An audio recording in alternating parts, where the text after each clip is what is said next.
जीवित पुत्र का व्रत की समस्त व्रतजनों को ढेर सारी शुभकामनाएं।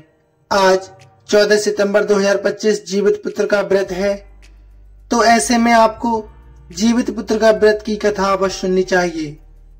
कहा जाता है व्रत में कथा सुनने मात्र से व्रत का संपूर्णता फल प्राप्त हो जाता है। तो आइए आज हम सुनते हैं जीवित पुत्र का व्रत में चील और सियार की अनोखी कथा। तो कथा इस प्रकार है। एक वन में एक सेमर के पेड़ पर एक चील रहा करती थी। पास की झाड़ी में एक सियार भी रहा करती थी। दोनों आपस में बहुत अच्छी दोस्त थीं। चील सियारन से बहुत प्यार किया करती थी। वह जो कुछ भी खाने को लेकर आती थी उसमें से सियारन के लिए जरूर देती थी।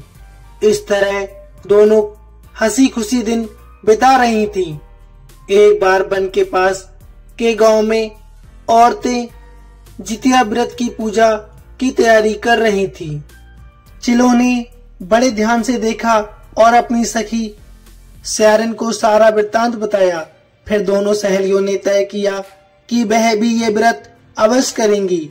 सियारन और चिलों ने जीवित पुत्र का व्रत का पालन किया। बड़ी निष्ठा और लगन के साथ मंगल कामना करके पूरे दिन निर्जला व्रत किया। मगर रात होते ही सियारन को भूख प्यास बहुत ज्यादा सताने लगी। जब बर्दाश्त न हुआ तो जंगल में जाके उसने मांस और हड्डी पेट भरकर खा ली। जब चिलों ने हड्डी कड़कड़ाने की आवाज सुनी तो पूछा, ये आवाज कैसी आ रही है? सियारन ने कहा, बहन भूख के मारे मेरा पेट गुड़गुड़ा रहा है, ये उसी की आवाज है। लेकिन चिलों ने सियारन का झूठ पकड़ लिया। उसने सियारन को खूब लताड़ा कि जब व्रत नहीं हो सकता तो संकल्प ही क्यों किया।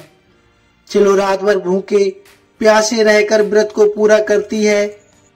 अगले जन्म में दोनों मनुष्य रूप में राजकुमारी बनकर सगी बहनें हुई। सियारन बड़ी बहन हुई और उसकी शादी एक राजकुमार से हो गई। चिलो छोटी बहन हुई, उसकी शादी उसी राज के मंत्री पुत्र से हुई। बाद में दोनों राजा और मंत्री बने।